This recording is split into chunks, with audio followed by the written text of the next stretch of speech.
amidst of all Colombian fans, but no shaking. We are winning this game.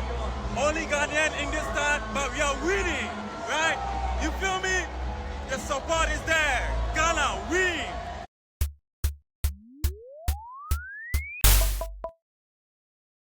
Yo, Philip. Charlie, Derek, and you. What's up? I hope you're doing well. Charlie, cool. Bibia the phone, Mamutumu. Hi, Priest. Charlie, how are you doing? Charlie Philip, Benny, I say, but Bibia fine. Exactly. Derek, you were at the stadium the last time, and you saw what really happened. Charlie, I think the problem is Derek. Derek, problem is Derek. Why? Is it because of he has stadium? A bad record. 2 games, 2 losses. It's true. Who is the man in Grandmaster? High Priest. Man in Grandmaster. Maybe we shouldn't talk about Carlos Queiroz. We should talk about Neil. Neil, what really happened? You went to the stadium. We were outnumbered on that day. Tell me, Charlie. Just a quick one. Your initial comment on that said game. Yeah, so Charlie, by the time we got to the stadium, everywhere was yellow. In the Ghana, so we have our home jersey as yellow. Exactly. So I was like, oh, and the Ghana for no papa, but no, in the Colombian. But as I was getting closer, Charlie, como estas, Colombiana. I was like, hey, you are the wrong place. You are the wrong place. I'll say.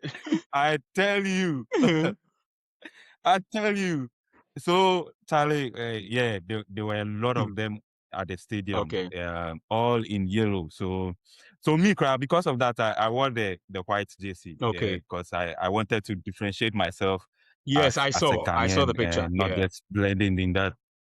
Yeah, but the fact is that there were a lot. And of course, we know the reason. Once the government decided that it was not going to mass sponsor or subsidize the ticket for the fan groups, exactly. It meant that logistically it became difficult for a lot of people who were mostly based in the East Coast, to travel all the way to Kansas City and then support the Black Stars. So it was just a few of us, Ghanaians, and unfortunately, because of how ticketing and everything was going, very few groups were grouped together. Okay. Me, myself, where I found myself, it was all Colombia.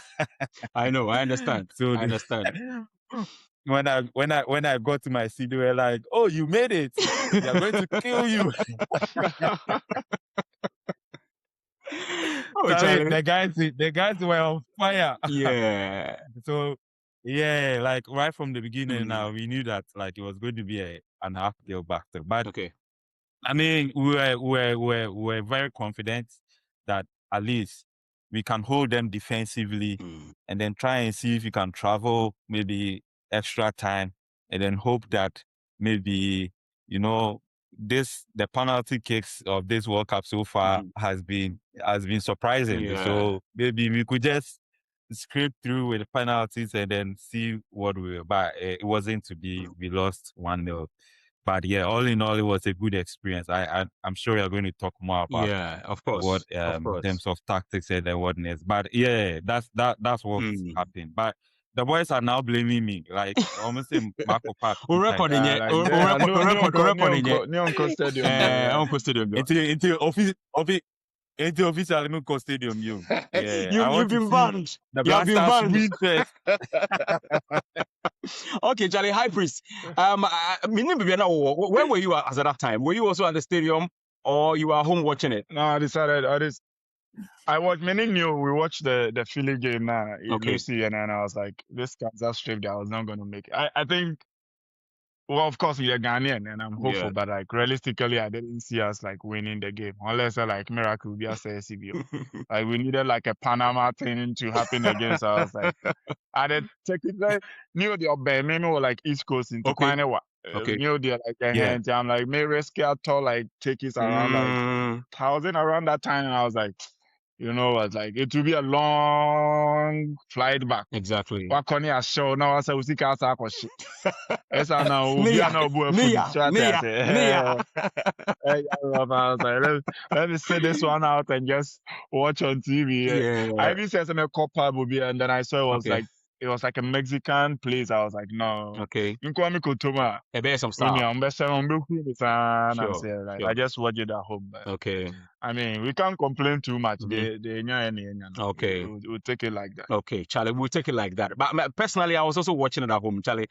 At some point in time, I knew that Charlie, they were going to, come at us before the game. Myself and Neil, we had earlier, discussions with regards to even the selections as to whether Jordan Ayew should start or not. Because personally, let me feel say Jordan Ayew was one player who was slowing our attack and all that. But lo and behold, he started, and Neil knew that he was also going to start. So then, I started, I knew Biawawa. But for me, I think that the Colombians really controlled us. They dictated the play once again. I felt when we had the Bonnie and all that.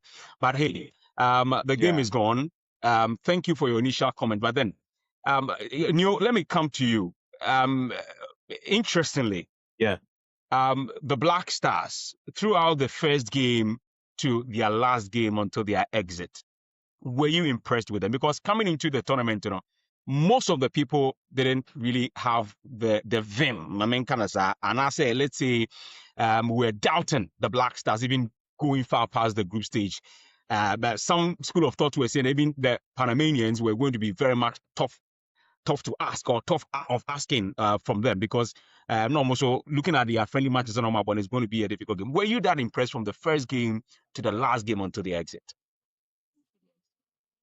Yeah, Philip, we have to be very honest with ourselves when it comes to assessment of the Black Stars' performance this particular World Cup. We know that before the tournament, we were on a very rough patch or very rough run. Like we had lost, we had failed to qualify for the Afcon. The Afcon that was going to give us some kind of a preparatory grounds so that we will know how our team is faring. We will be able to pitch ourselves against the Senegalese, the Egyptians, like the best on the continent, and then know where we stand. And then before the World Cup, we'll be able to make changes if we needed to make those changes, and then see how it goes. So I'm not going to lie, we were already in a very negative place in terms of performance going into the World Cup. And we know that we didn't even have a coach 2 months to the World Cup. We fired our coach, and then we hired a new coach in Carlos Queiroz. He came in, and then he didn't have any time to get to know the players. Exactly. Send his message across in terms of tactics and all that. So personally, my expectations were very low. Okay. But I knew that there was a window of opportunity for us to try and then at least get out of the group stage, because this was a 48-team tournament. So that being said, it means that even if you were third with 4 points, because at the end of the day, Senegal were even able to qualify with 3 points and then a lot of goals, right? Yeah. By being third. Cape Verde, they did very well. They qualified, even though they were second. It was just 3 points that got them out of the group. So I knew that just because of that, and Black Stars being Black Stars, like we can play all the Ofun in the friendlies and the qualifiers, but when it comes to the tournament itself, some of the players, just because of the pride of the national jerseys, will try and do well. So I knew that was our only hope in terms of getting out of the group. So for me, I think that all in all, we have exceeded expectations. Okay. Because I was not expecting us to be able to hold our own against England. I was not expecting us to play. We know by the time we were playing Croatia, we had already qualified. And because of the Partey issue, the players psychologically were in two minds, whether to go all out or just stay behind. So I won't fault them on losing that match. But even that, like, it was a good performance, right? The goals that we considered late on for the winner, the Croatian winner, was a header from a corner. There's very little we could do about it. So I think if I put all that into perspective, then I would say that we exceeded expectations. Okay. I know that as humans as we are and as Ghanaians as we are, we always want more.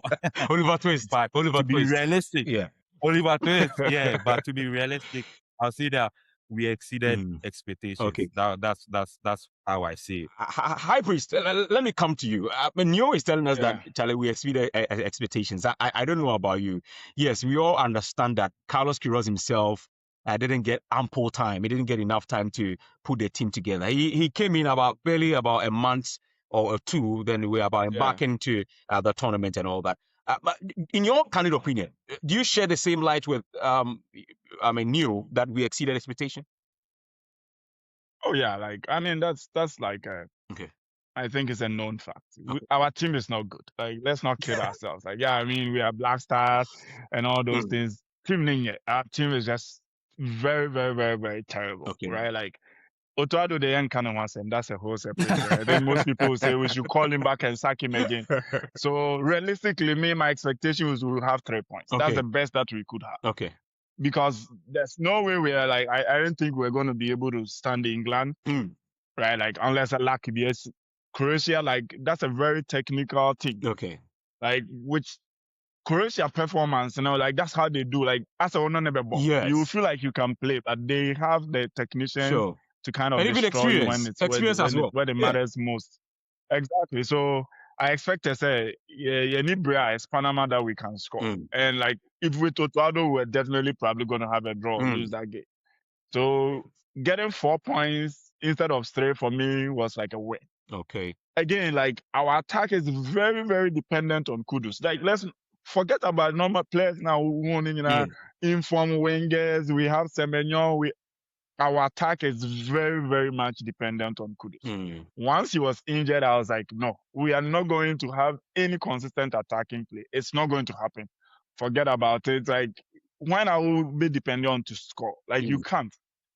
And he's like the only creative like outlet that we have in the team that has the confidence to take the ball, drive forward, and all those things. Partey can't do that because he has to protect like the back line, and he's the most experienced person to protect and think. Like, smart. You can't expect Kwesi Sibo and all those people to do that. So I knew, like, once we considered in 15 minutes, I was like, this is gone. The only way we can have something come up is maybe a set piece, and we have one of those defenders head the ball. I mean, Lucasen didn't have one of his like offensive AE from the back. I knew, okay, it was all over. There was no way we were going to be able to. So I think that we are all angry at the style of play, but again, you could be and you have a number 7, 8. I mean, he literally said that 7 times, like 7, 6, and 4 were big chances. So, I mean, Carlos Queiroz, you come in at this stage. What else can you do? Try to resurrect an attacking team that is dependent on one player that is not playing? No, you have to do what you know how best to do. I mean, I don't blame him at all. Like, I mean, we got what we deserved. You can't just go into a World Cup with poor preparation and expect like Keto Kreku would say, we'll win the World Cup. Like in your dreams. Like, I mean, I think we'll High talk Priest, about him later. Yes, exactly. I think High Priest, you've been very much candid. In fact, and I feel I share the same sentiment with you as well. But then, quick one on this. Carlos Queiroz, he's left the job. I mean, he's had 20% in terms of win rate, 5 matches that he played or 5 matches that he was in charge, against Wales, against Panama, against England, Croatia, and Colombia. Putting them all together, you put his win rate 20%. He only won against that is Panama. How would you rate Carlos Queiroz, the short spell that he had with the Black Stars? High Priest, a quick one on that one. How would you rate him? Yeah, I think for me, win rate is like it's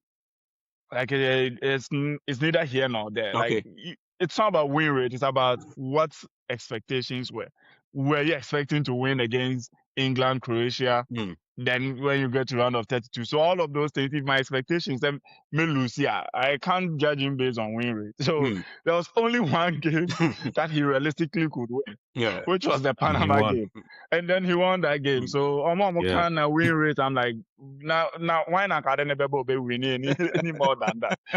You get my point. So he has exceeded expectations. Do I expect him to continue? Of course not. Like, he was not expecting to continue. I don't think that on Ankasakra he wants to continue. In the contract that they gave to him, you know, the only thing that could guarantee that he stays on was if he made it to the quarterfinal. Yes. If he got to round of 16, then they will consider him. And he couldn't get there. So it's best for him to resign early than to say they've sacked you when you know say you cannot. And we all know it's a hidden fact who we all want. We know where this is going to go. It comes to a conversation whether we can pay him or not. We know the preference that we all want. So I think that he read in between the lines. He knows what is going to happen. He decided to say, you know what, target now, it was not achievable. Okay. I did my best. I have made a good name for myself. I'll just leave. And I've taken the money as well. And I've taken the money. Add that one too. Yeah, I've taken the money. I'll just go my way. But I think for the talent that we gave to him, he didn't select the squad. Let's not all joke about it. He didn't select the squad. The guy did not select the squad. He was handed over these players. He couldn't fix them. The Obetima fix it, no, I fix it. He did the best that he can. So I think he got a pass mark in my books. Okay. Is he the man to continue? No, because that's not the style of play we want to keep going on. So a good job done, and I think another team might take him on.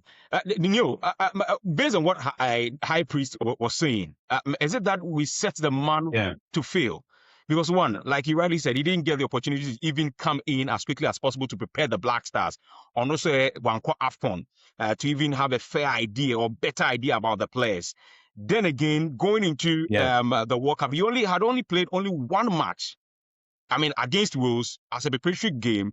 Then he went to the World Cup. And we set him that target of getting to the quarterfinals.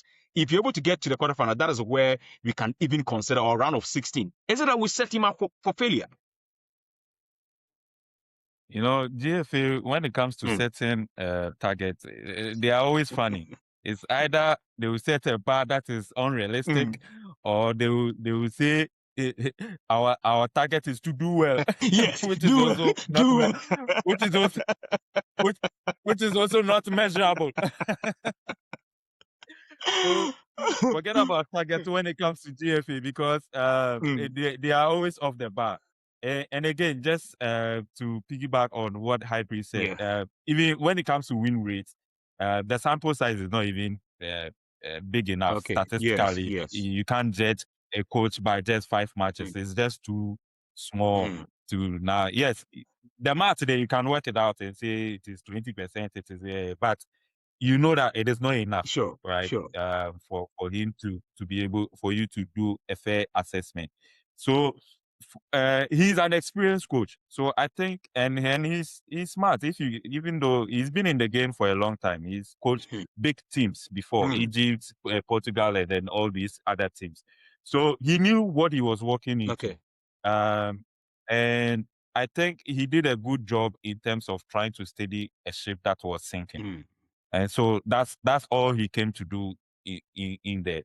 And so we can't really fault him. Could he have done some things differently? I would say yes. But again, it depends on who were the voices around him.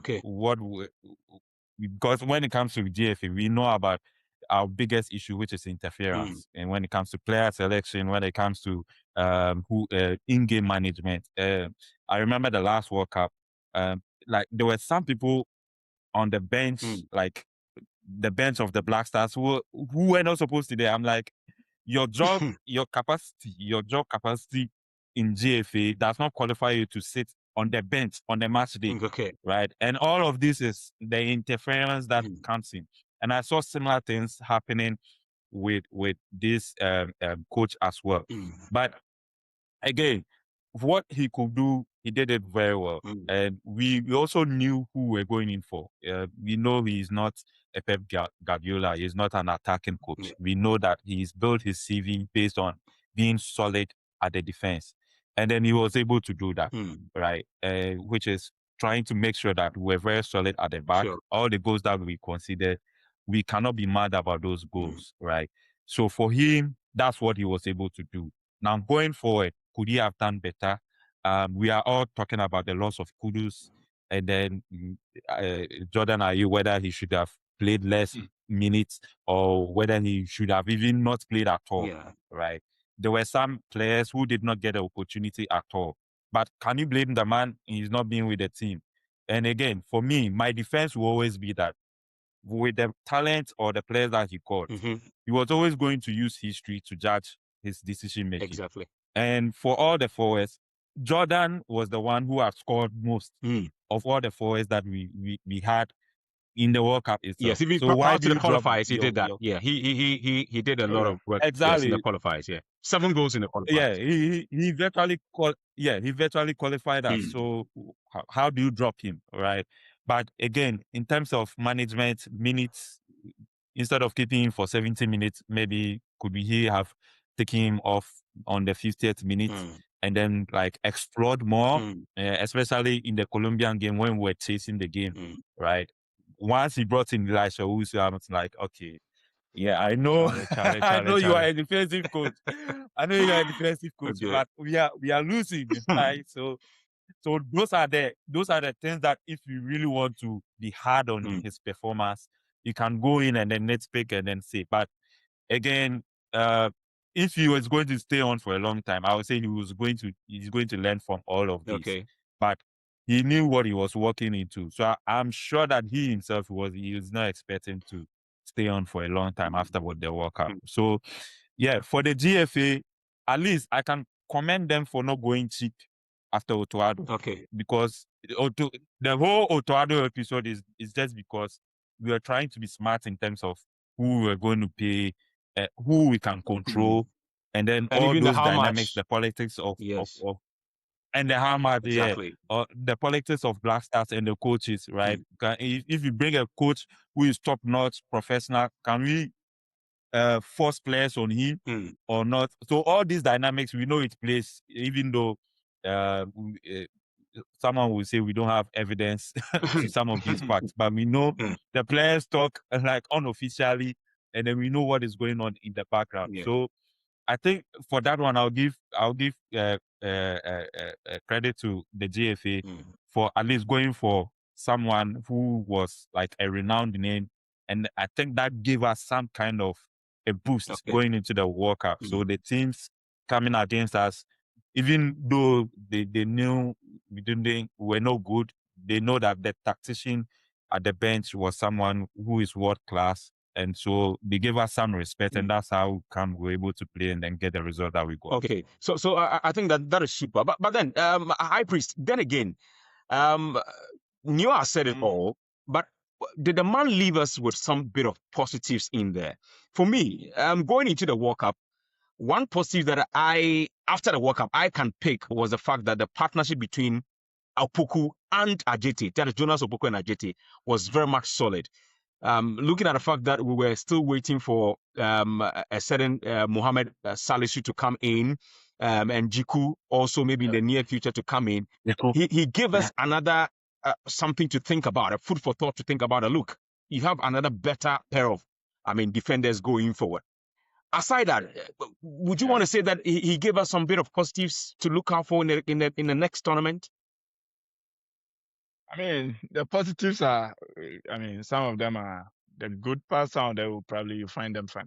But I think positively, we knew what he was going to do on day one, defensive structure. That's been his forte since he started coaching. Sure. So he was definitely going to discover people that are very solid. We saw Gideon Mensah has had probably one of his best tournaments ever since I saw him play. Yes. Otto is good, but we hired Otto for the wrong job. Yes. Otto is good with scouting. Yes. Most of these players that we are talking about, he discovered them. But we should just put him where I don't mean to cut you. I don't mean to cut you. Even Sanaya, Otto wasn't playing him. He was playing Yechi at the right back. But when he came, so he Otto played can discover right the players, but he can't coach them to play. Exactly. That's the problem. So if we are going to need his expertise going into the future, we know what he will be necessary for. Scouting and helping us with young talent abroad and all those things. He can help us and still support like the GFA from that side. But don't tell him to coach a team. He's going to mess it up. So with the defensive structure, he's helped us and we can build on it going forward. Seni, Jiku, and then Saliswa, we know that Jerome can come and then do a good job. Ajete, yes. And even upon Pepra that didn't really didn't have time, can develop around. Like he still had a couple of minutes. And even Lucas. I mean, the other good side is we know players that have to leave. He showed us players that have to leave, which is the positive side that I've been telling people. Okay. We now know Jordan has to sit and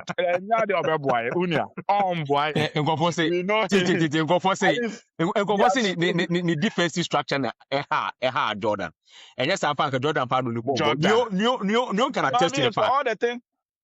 No. For all the things that we talk about, like you cannot be the striker we are depending on, and you are taking a set piece in the middle of the pitch. Yeah. Like, Bobo Namawaya said, these are not coaching stuff, right? I'm like, I mean, in the qualifiers, this will not happen. Like, you go and take corners. I mean, I see those things happening, but he's not going to, because Kudus will play some of this set piece. Sure. But you are the captain. I've been it.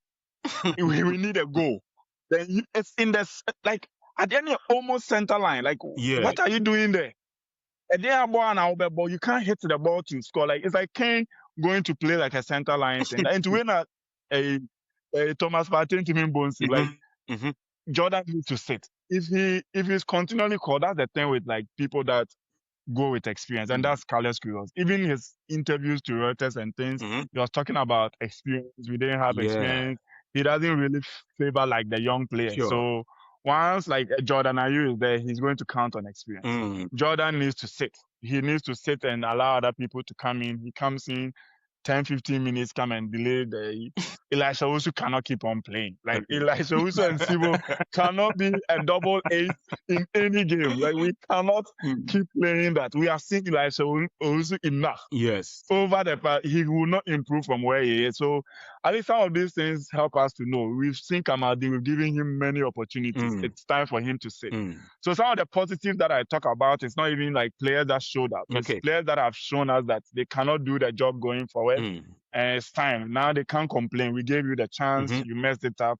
It's time for us to sit them down and then allow the young players to start playing and giving them opportunities, because you can't do worse than you have done. We've seen enough of Elisha Owusu. We've seen enough of Kamadin experiment, whether playing on the left flank or playing in the middle. It's the same way that is happening in his team. He's never going to develop. We should allow him to.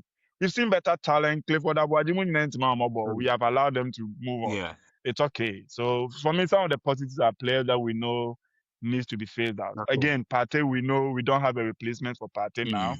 Partey needs to get playing time. Saudi Nobel playing time. I let him get playing time. But for the next 2 years, we just don't have a replacement for him. Some of the things that I see as like positives going forward that we have to think about when it comes to our team. Okay. So, High Priest, I think that you've hit the nail right on the head. But then, Derek, we left it up just about some 5 minutes to go. Let us try and wrap up with this one. What should the FA look out for in the next coach? Timbi, I can say, I mean, the local coaches are not helping us. Because we should go for the foreign coach. You know that, I mean, just yesterday, Javi Renard also said that, look, I'm not going to continue with Tunisia. People are saying that he's still flirting with the Black Stars job and all that. All of a sudden, Javi Renard is not, attached anymore. What should the FA look out for in the next manager or the next coach to take up the Black Stars? Must he be an attacking coach? Must he be a local coach? Must he be a foreign coach? Must he be a German? Tell me something.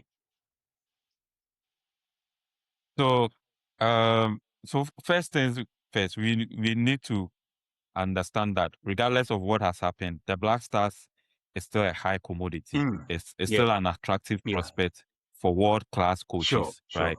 So what it means is that if we go all out for a good coach and then we are ready to pay that coach, we can get it, right? It's not a bad job. Like it's not a job that people will say, oh no, this is below my CV. This is below what I've done so far, right? This is still a job. Ghana is a football nation. We still have the talents all across the globe. We like, just as a High Priest said, even though we know the players who we should face out, we also know good prospects that are coming in that we can use, and every coach will be happy to work with. So going forward, I think yes, Javi Renard is available. Let's go for him. For me, most Ghanaians want him. what it means is that he's already getting the support even before he steps into the role, which is good for any coach, right? Once you hire in a coach that the fans or the supporters are already in love with, then it means that the job is easy for him. All he has to do is he has a good environment to operate and then do. So I think he should go. We can go in for him. I think now with the appointment of Carlos Queiroz, we have shown that we can actually go in for top coaches. So we shouldn't try and do what we did with Otto again, trying to go low ball, but still trying and get a profile. Because what we did with Otto is that, we are going for a coach that has been with Dortmund. So that kind of give us the profile that our coach is not an ordinary coach, like he's a serious coach. But we know that at Dortmund, his role is a scout, right? Not an actual first team coach. So I think that's what we should go in for. And then there has to be changes to be able to provide the right environment for the coach to be able to operate. I think Carlos did a lot of work, because now some of the stories that are coming out, he stamped his authority on players that were late when they went for day off, and then they came back late, and then all that, right? So one thing about the management of the Black Stars is that there's too much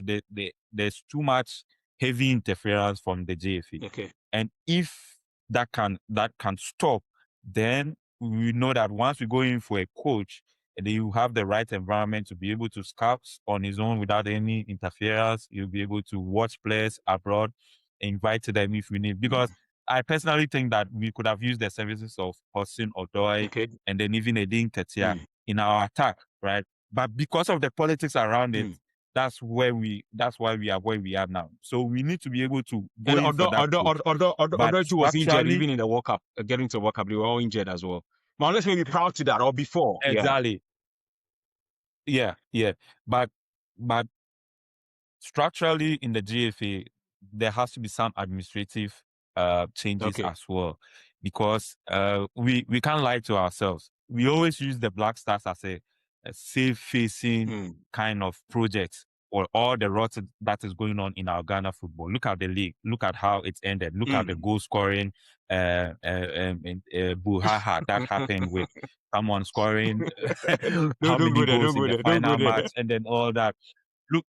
Look at our under 17, our feeders. Right now we don't have feeders. Our under 17, our under 20, and then all of them, they are not even qualifying for African games, let alone qualifying for World Cup. So those structural changes is a bigger conversation. Uganda. But we can't score Uganda under 17. Then what are we doing? The trick was like Kingston. The trick was like Kingston. Like Kingston was there. We need a coach that will be able to come in and look beyond the Black Stars, right? Look at the Black Stars and look at all the feeders as well. And then we can confidently say that the influence of the coach is trickling down to our age teams. So that's what we should go in for. A lot of fans want Javi Renat. He's available. The GFA wants him. We've known that if they cry for help, for money to pay him, they are going to get. The corporate. Black Stars is a big brand, as I said. Every corporate will be able to want to associate themselves with it, which means that if we say, hey, we want sponsors so that we can hire a top-notch coach, we can get that, right, without the government coming in and then having all these issues. So let's go in for someone that can do the job. I think every coach, you asked about whether it should be defensive or offensive. I think right now football has kind of gone back in the days where defensive structure is like the number one list on top of every coach. Both Pep Guardiola, Arteta, right? Arteta has been criticized for being defensive, but he scored almost the highest goals by Manchester City in the league and then won. So even for the coaches that are offensive, they are all being defensively solid. So all we need is that a coach that has a philosophy that can blend in with what we have in terms of local. We know Ghana is a team that express themselves. Our style of football is being expressive and all that. So if you can get that, and Javi Renat already is familiar with the terrain. So if the stars are aligning, I think we should go for him. For me, one thing that might possibly make me, vouch for him is the fact that he's an Afcon winner. And the last time I think he did that was in 2015. I'm going to be corrected. But then looking at him, the next target for the Black Stars is the Afcon, which is come next year. So probably... we won't win. Yeah. High Priest. Oh, Philip, we won't win. I don't know why you're saying we won't win. We will not win anything under Queiroz. The good thing with the Afcon is that because they are changing into the 4-year cycle, we are playing next year and we are playing in next 2 years. 2 years, yeah, exactly. We are playing 2027 and they will play 2020. Then after that, it will be 1 year, 1 year, next 1 year. Afcon will come before. Sure. Yeah, Queiroz tenure is ending October, but that Afcon is June. He would influence the coach, whatever it is. So we will not win that one. But the second one, we will not win anything under Queiroz. I'm telling you, we will not win. So would you want to do names here? We will put his players. Do you want to do names here? Because Tom Saintfiet of Mali, former Mali coach, he's also resigned. He says he wants to be pass. or he wants local coach. Christian Pierre yesterday. Siki Akono yesterday. No, come on, bro. It will not work. I mean, I want Heavy Renard, but I know that we are building to like 2028 Afcon win. Like, I don't expect us to win 2027. They're like teams that are good enough. They're not just going to deteriorate just like that. Like Morocco is still very strong. Senegal will face out Mane, Putin. Like all those people are strong. So, and they've had like enough time to prepare their team. So I don't expect like Heavy Renard to come in and then we'll win. We get to semi-finals, I'll be happy. Because Queiroz will get his players in. It's his last time of being in office. He will definitely put his players in so that they get good contracts. So it's going to be a balance of Heavy Renard's team and then small of his players. So that's why we will not win. Then 2028, after we have sacked him, then we'll win. You have your plan well cut out, Charlie. High Priest, me feel plan. Me feel plan. I say, it's a project. So 2028 is when the Black Stars will win the Afcon. All right. Yeah, that's what we have to be targeting. Like we will realistically not win 2020. Let's not kid ourselves. All right. Your final words, and we're out. We are just left with just 1 minute to wrap up. Our time is almost done. Your final words with regards to the Black Stars. For me, I think that Charlie, the ABCI needs, we need to just prepare ourselves for the next tournament. And I think Carlos Queiroz, like I said, he has given us something to think about. The only onus lie on the next coach to at least build upon it. The defensive structure is giving us, that organization is giving us. Why not get a proper coach so that they can build upon what we have? I believe that we still have the talent. I believe that we still have the materials, and we can make the Black Stars work again. What about you? Final word then. The High Priest Powers final. Yeah, well, so before I say that, I'm seeing some few messages. Benjamin Baini is giving us a laugh. He's enjoying the show. Right. Jacob Dodu is saying, "High Priest, good to see you." So High Priest is bringing in some viewers. Wow. That is super. Yeah. But again, final words. What can come. What can come. So, I say, what can come. So I think that we knew what we were going to do in the World Cup, and then what we feared has happened. But I think even with that, it is a positive. So for now, what we need to do is that let's try and then come back and then re-strategize. We know that a lot of the factors that led to our poor showing or our poor preparation are still there. Yeah. So those who are who are trying to like be mad and angry, like we know the players that needs to be shifted for things to change. So if they have the problem still there. The problem still there. The problem still there. And at the end, it's going to be what can come. Problem when they finish. Yeah, at least. At least. As High Priest indicated, there are some those players that we need to face out. We hold and face them out. And then give some young players the opportunity and then see what can happen. High Priest, Charlie, your final words, and Charlie, we are here. In fact, I enjoy the company. I don't know. I don't know when you'll be free again, Charlie. That is solid. That is really solid. I'm always free for you. Jojo.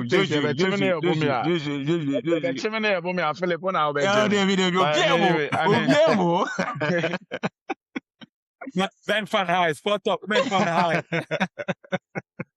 Yeah, I think me, I'm happy. I'm happy that I got to watch like the Blasters. The last time World Cup was 2010. Because I still know I was very young. Yeah. So it's a good thing for us to experience the team and support. Like people came, like ladies that I was not even expecting. They don't care about soccer. It's like people still love like our sport. Yeah. So we make it better. Like the funny thing is, we who I'm on on Instagram and like even like ladies are commenting about how we need to improve and how there's corruption. So we know Kotokreku. Everybody knows. Kotokreku, if you are watching, leave. Leave. Like the heat in the phone. Yeah, heat in the phone. All the appreciation and all those things. I think it's enough. Like it's time for us to give like the helm of affairs to people that can take our football forward. Like Neil mentioned, we need to start pushing people through the grassroots, getting good people too. And then all the players that have played, I mean, let's do a proper send-off. Let's not do this the day you as a retire, say, Charlie. Some of them should voluntarily just say that, like, it's okay. Like, the African man must learn to say, I have had enough and I will go by myself. Yeah. Our politicians can't do that. Our soccer players can't do that. Yes, Jordan. You have served. You have all the records in your name. Yeah, it's okay. Yeah, it's okay. Just retire. You can be part of like the team and then. And even as we speak, he's the most capped player in the Black Stars. What else again? There's nothing else that you are going to do again. There's nothing else. Like allow other players to come in and all those. And if you put in the right structures, I think 2028 we have a good chance of like of winning the Afcon. So Keto Kreku. Charlie, guys, thank you very much. Thank you very much. That is a solid one. Because I plan of doing this in the next 35 minutes, but we've exceeded at 41 minutes. Charlie, you guys have done well.